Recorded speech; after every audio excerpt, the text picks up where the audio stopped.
Olá, bem-vindos à Rede Poderosa. Hoje, para falarmos sobre 2 livros específicos, né? Eu tenho uma listinha já em andamento há algum tempo, de livros que eu sinto que estão em conversa. Ou porque às vezes eles têm o mesmo título e aí um foi inspirado no outro, ou porque um autor é muito inspirado por outro autor, ou os títulos são muito parecidos. Enfim, livros que me parecem que caminham juntos, né? Eu fiz um vídeo já faz um tempo, quando a gente ainda fazia só as mãozinhas, de livros de ficção e não ficção que tinham o mesmo tema. Esse hoje vai mais ou menos nessa linha também, apesar de serem 2 livros de ficção. Então, por exemplo, eu quero começar falando da Ilha das Almas Selvagens, ou, como ficou conhecido depois, A Ilha do Dr. Moreau. Essa aqui é da Banderola, que resgata a tradução do Monteiro Lobato, que foi acho que a primeira tradução que saiu aqui no Brasil do livro, e A Filha do Dr. Moreau. Então, a minha ideia é que desde que eu vi esse livro aqui, que saiu da Silvia Moreno Garcia, eu fiquei muito curiosa para entender como ele dialoga com a Ilha do Dr. Moreau. Então, como eu não tinha lido A Ilha ainda, eu resolvi pegar os 2 para ler juntos, né? E primeiro eu li um e depois eu li o outro, obviamente, mas eu li primeiro A Ilha. Então, essa aqui como eu disse, da edição Banderola, da editora Banderola. O livro originalmente foi publicado em 1896, a primeira edição aqui no Brasil saiu em 1935, na tradução do Monteiro Lobato.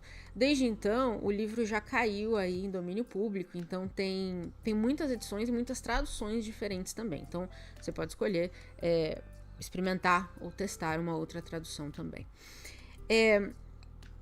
Basicamente, clássico da ficção científica, né? O H.G. Wells é meio que um pai da ficção científica, conhecido dessa maneira, e esse é um dos seus livros talvez mais famosos.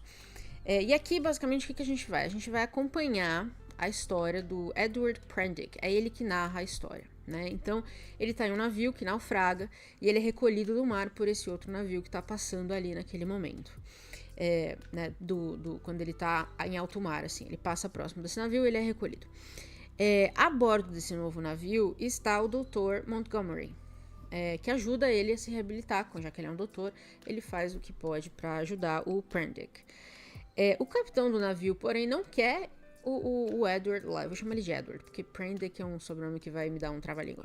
Ele não quer o cara lá, porque assim, ele chegou de penetra, ele não pagou para fazer a viagem. Então, quando eles chegam na ilha em que o Dr. Montgomery vai descer, vai ficar, né, o capitão fala assim, olha, se esse cara não puder ficar na ilha com você, ele vai voltar pro mar, eu vou largar ele em algum lugar. E aí o doutor, né, o Montgomery fica com dó e aceita, né, e recebe, vamos dizer assim, o Edward na ilha. Bom, aí a gente vai descobrir que aquela ilha é onde trabalha o Dr. Moreau. E aí assim que o Edward ouve o nome dele, ele lembra que esse nome ele já ouviu esse nome alguma vez antes. Parece que esse é um doutor que foi enxotado de Londres porque ele conduzia aí uns experimentos meio questionáveis e a comunidade da ciência, né, a comunidade científica de Londres, não queria ser associada com ele e ele sumiu da Europa. Mas ninguém sabia onde ele estava agora, até o Edward chegar na ilha onde ele estava trabalhando, né? Ele também começa a prestar atenção ao redor e ele vê que os homens e os animais, assim, as pessoas, né, que estão próximas, tem alguma coisa estranha que ele não sabe muito bem como explicar. Esse vídeo talvez contenha alguns spoilers, tá? Já avisando, porque para discutir como os 2 livros dialogam, tem coisas importantes pra gente falar. Então, vou fazer o máximo que eu puder para não dar spoiler, mas talvez tenha. Mas aí o Prendick, o Edward começa a explorar a ilha, né? Ele tá com um pouco de dor, ele tá machucado, mas ele, né, começa a dar uma voltinha por ali e ele fica cada vez mais horrorizado quando ele percebe que os animais parecem ter aspectos humanos. Tipo, como? Inclusive, ele bate de frente com o animal que parece que consegue falar, entender, compreende a língua, né? Compreende costumes.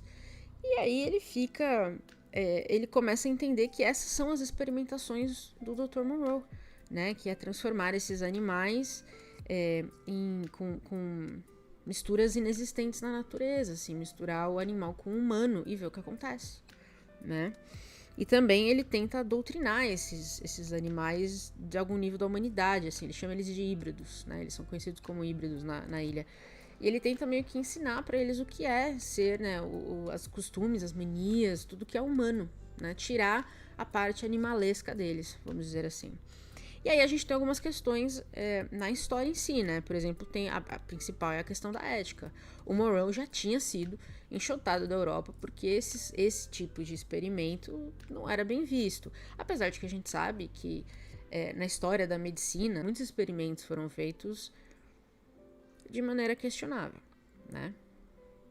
Mas enfim, então tem uma questão de ética. O Monroe, quando ele finalmente aparece, né, ele é quase um personagem secundário aqui na história, né? O Edward narra tudo, ele lida muito mais com o Montgomery do que com o Monroe. O Monroe parece ser também, além de ser um médico meio excêntrico, assim, ele também parece ser muito recluso, mesmo na ilha onde ele está. Mas ele, quando ele aparece, ele tem algumas falas importantes em que ele não mostra culpa nenhuma, remorso nenhum do que ele está fazendo. Ele diz que ele nunca tinha pensado na parte ética desses experimentos e ele repete uma crença que, né, difundida na época, de que os animais não sentiam dores. Então, assim, ele operava neles sem anestesia, porque eles achavam que animais não... Enfim, eu não quero nem pensar nisso. Existe também um debate religioso aqui no livro.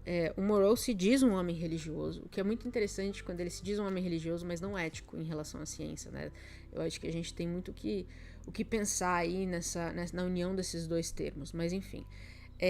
Ele não é ético, ele não pensa na ética em relação aos experimentos, mas ele se diz um homem religioso.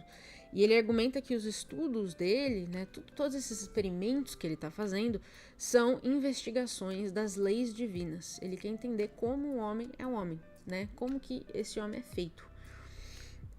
Os animais que ele cria, eles repetem as leis que o Monroe criou.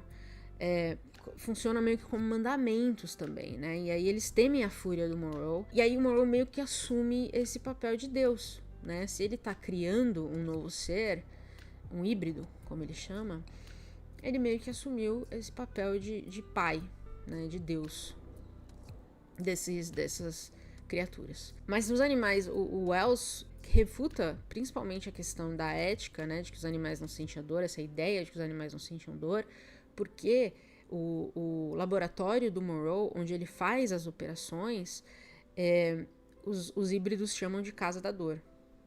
Então o Wells está dizendo aqui eles sentem dor, né? Apesar de ser difundido comumente na época que não. E aí tem, obviamente, a questão da natureza, né? Quando tudo inevitavelmente dá errado, porque a gente vai sentindo essa tensão desde o começo, que isso é muito bem construído no livro, assim, desde o começo, o Edward, ele vai se horrorizando com o que ele vê, mas a gente vai sentindo uma tensão sendo construída ali. É um livro curtinho, ó, a gente tá pequenininho, curtinho, mas é muito bem feito isso.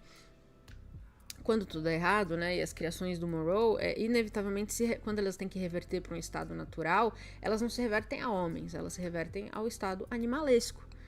E aí elas respondem só ao instinto selvagem. Então, se você, mesmo com todo esse experimento dele, com essa crença dele de que o que ele estava ensinando para essas criaturas ia mudar quem elas eram, fundamentalmente, elas eram animais. E quando esses ensinamentos, esse cântico constante, né, os mandamentos constantes deixaram de ser martelados na cabeça deles, o retorno deles foi ao natural, ao animal, né? Então a natureza foi mais forte do que a criação de Monroe. Então ele não era Deus, não é mesmo? E aí é óbvio, né? A pergunta qual é o limite da ciência, qual é o limite do homem, até onde a religião serve de argumento para atrocidades, não é mesmo? Muitos dos animais nos quais ele experimentou morreram. E ele fala isso, né? Ele tem uma dificuldade muito grande em encontrar os animais para os experimentos, porque ele testou de quase tudo e causou muitos problemas, né? O Wells morreu em 46 e ele teve tempo de ver algumas das suas premonições se tornarem realidade, né? E ainda pior, nós sabemos que o médico mais famoso do Terceiro Reich, por exemplo, experimentava em humanos. O Mengele. Meio que o Dr. Monroe, assim, da Segunda Guerra. Não é mesmo? O monstro definitivo, né, aquele que reverte a sua bestialidade quando deixado solto e se volta contra outros, até contra a sua própria espécie, é o homem.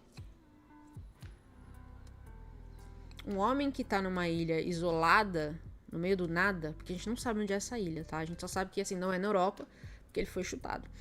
É em outro lugar, provavelmente no Pacífico, né? Provavelmente tá nas Américas, né? A gente sabe que ele foi chutado de lá por causa disso. E aí, quando ele estava num ambiente em que ele não tinha nenhum tipo de controle sobre ele podia ser o Deus que ele achava que queria ser, o que ele fez é começar a destruir o que existia em volta. Assim, enfim, humano sendo humano, né? É isso. O Wells em 1800 e quanto que eu falei? Em 1896 já estava aí muito à frente. E o que mais me surpreendeu, eu nunca tinha lido nada do Wells, tá? Esse foi o primeiro que eu li. O que mais me surpreendeu é que esse livro foi escrito há mais de 100 anos, né? Essa matemática, pelo menos, eu sei fazer. Mas o estilo é muito atual, assim. Você lê esse livrinho aqui numa sentada. E aí é muito similar a outros livros de ficção científica, muito provavelmente porque ele estabeleceu, né, o estilo da ficção científica. E aí você vai lendo, assim, um ritmo muito bom. A ideia do Edward ser uma pessoa de fora que chega ali pra ver o que tá acontecendo também eu achei muito boa, porque você vê uma pessoa que não perdeu ainda a base humana da coisa, né? Porque o Montgomery já tá lá há tanto tempo que ele já aceitou que os experimentos do doutor são o que são, né? Ele não questiona o doutor mais. Então é isso. Essa é a Ilha do Dr. Moreau, tá? Um resuminho aí pra vocês com um pouquinho das minhas opiniões e dos debates que o livro levanta, que são muito impressionantes para um livro tão curtinho, com um tema tão forte, para quando ele foi lançado, assim. Eu realmente fiquei impressionada. E aí, vamos falar então da filha do Dr. Moreau, que saiu, acho que esse ano ou ano passado, aqui no Brasil, da Silvia Moreno Garcia. Esse aqui é pela editora Melhoramentos, mas a Silvia também lançou Gótico Mexicano, que saiu aqui no Brasil pela Dark Side. Foi o primeiro livro que eu li dela. E eu gostei bastante. Eu sei que é um livro que divide um pouco as opiniões, assim. Mas a Moreno Garcia, ela já meio que, pra mim, ela já tá indo pra esse caminho de uma autora muito mais focada na fantasia, na ficção científica, e sempre trazendo um tom de latino pra história. O Gótico Mexicano eu achei muito legal por causa disso. Esse aqui é com tradução da Bruna Miranda. Aí, a primeira coisa que a autora faz é localizar a ilha do Dr. Moreau, né? Que ela vai então ser localizada no México, próximo de Yucatán. Que se você olhar no mapa é ali na pontinha, próximo a Cuba, né? E na época, né, que se passa aqui, a gente vai voltar para 1871. Então a gente voltou um pouquinho mais de 20 anos, 25 anos, de quando o livro do Wells se passa. Presumindo que o livro do Wells se passe no ano em que ele foi escrito. Ele não data a obra, mas vamos partir disso. 25 anos antes, então, o Moreau chegou no México, na ilha de Yucatán, que na época era quase considerada uma ilha separada realmente do México, né? Ali, os espanhóis e outros estrangeiros, os britânicos principalmente, negociavam com os nativos, os maias, que era o principal povo na época ali, e eles tentavam arrancar um pedaço do México, basicamente, para criar um protetorado britânico. Na época existia o que eles chamavam das Honduras Britânicas, e aí eles estavam tentando aumentar esse território, negociando com os locais à revelia dos colonizadores. Apesar deles também serem colonizadores, mas vocês entenderam. E aí, o foco desse livro aqui vão ser dois. A gente vai alternar os capítulos entre dois personagens. Primeiro, a Carlota, que é a filha do Dr. Moreau, e o Montgomery. Ele aparece de novo. O mesmo doutor que vai ajudar o Edward aqui, ele vai aparecer aqui. Mas vamos falar da Carlota primeiro. Então, a Carlota, ela é filha do doutor, ela tem 15 anos. Ela nunca conheceu a mãe morreu quando ela nasceu, é isso que a gente descobre. E ao que parece, ela foi resultado, assim, de um caso do doutor com uma nativa, né? E aí é um caso que ele não quer, sobre o qual ele não quer discutir muito, então entende-se que é isso e bola pra frente. E aí, chega na fazenda, eu vou tentar falar o nome do lugar, mas perdão, porque ela usa aqui, ela explicou no final que ela usa uma escrita maia. E aí, realmente, eu não tenho ideia. Mas a fazenda onde eles moram é localizada em Yaxacutum. Enfim. Chega na fazenda esse jovem inglês, né, o Dr. Montgomery. E o Dr. Moreau precisa de uma ajuda para cuidar do dia a dia da fazenda, né? E apoiá-lo nas pesquisas, assim, cuidar dos híbridos, que ele tem em torno ali de uns 35 híbridos, eles precisam de atenção, e a fazenda em si também precisa de atenção. Então ele precisa contratar uma pessoa, porque o antigo ajudante dele não tá mais lá. E aí o Montgomery, o que acontece? Ele deve dinheiro ao senhorio do Dr. Monroe. O Dr. Monroe não é dono da fazenda. Ele meio que teve a fazenda cedida a ele, né, por Lizaldi, que é um homem rico, que tem várias terras ali em volta. Ele cedeu esse espaço para o Monroe fazer a pesquisa dele. Ele sabe qual é a pesquisa do Monroe.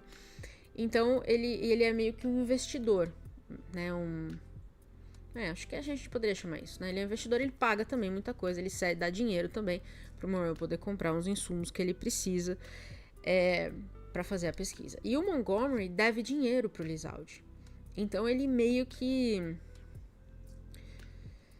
ele é obrigado a aceitar esse emprego, porque ele precisa pagar a dívida, né? E o Montgomery está separado da esposa, de quem ele gostava muito. A esposa voltou para Inglaterra, ele ficou no México. Mas ele, fora isso, ele não tem mais nenhum familiar vivo. Ele é sozinho.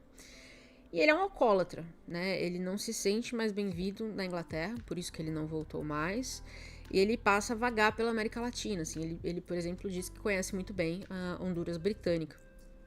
Ele aceita qualquer emprego, ele faz qualquer coisa. Ele vive disso, ele vive desses bicos que ele encontra e gasta todo o dinheiro bebendo e tudo mais. Aqui, então a gente vai acompanhar a história do Dr. Monroe antes da chegada do Prendick, né? 25 anos antes.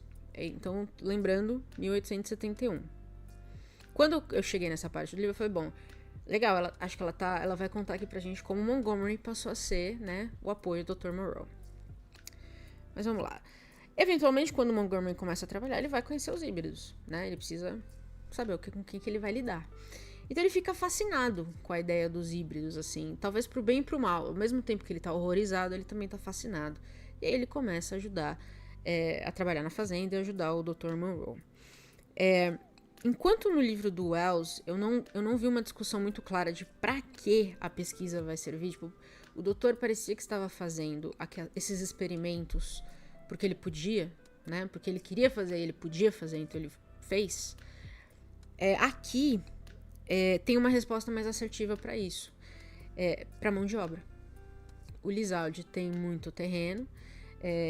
Os anos ali, 1870, eram anos em que os rebeldes, os nativos, estavam se rebelando contra os colonizadores, os maias, inclusive. E aí o Lizaldi precisa de mão de obra para as terras dele. Então o Monroe convenceu ele de que, invista na minha pesquisa e esses híbridos vão servir de mão de obra para você. E é por isso que o Lizaldi continua investindo dinheiro. Tem uma coisa que ela fala que é muito importante, né? Os indígenas, os locais, os nativos estavam se rebelando, mas tinha uma coisa que tem muito na ilha, né? Muito ali naquela região. Animais. Enfim. Então a Moreno Garcia, ela vai acrescentar uma questão aqui ao livro, porque ela vai tratar também tudo aquilo que o Wells trata, né? Ética, ciência, religião. Mas ela também acrescenta a questão do interesse econômico, né, o capitalismo e o uso de algumas pessoas para o enriquecimento de outras pessoas. Lembrando que também o Wells nunca menciona, né, a questão do dinheiro. A gente não sabe muito bem o que o doutor faz com esses híbridos. Ele não vende os híbridos. Os híbridos não são vendidos como escravos de trabalho, nada disso. Mas aqui tem essa conotação de que os híbridos serão utilizados para o trabalho na terra e para o enriquecimento, o contínuo enriquecimento do Lizaldi. O próprio Montgomery não tem muita escolha quando ele aceita o emprego, né? Lembra que ele tá devendo. Então ele meio que também vai forçado a trabalhar na fazenda, né? A sorte é que ele encontra ali né, ele cria um ambiente no qual ele consegue viver. A questão da religião aparece aqui também, né? Então a Moreno Garcia confirma que o Monroe é um homem religioso e vai além. O doutor se apresenta aos híbridos como um profeta de Deus. E ele diz que Deus confiou a ele o trabalho de aperfeiçoar a criação. Por isso que ele faz os experimentos que ele faz. É um discurso muito parecido com o criador de um culto, sabe?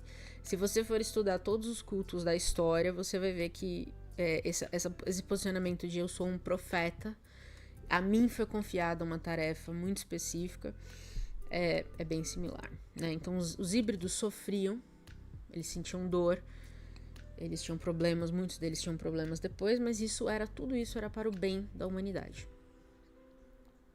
Esse é o discurso do doutor. Aí chega na fazenda o Eduardo e o primo dele, o Eduardo, é filho do Lisaldi, né? Então ele é meio que o herdeiro de todas as terras.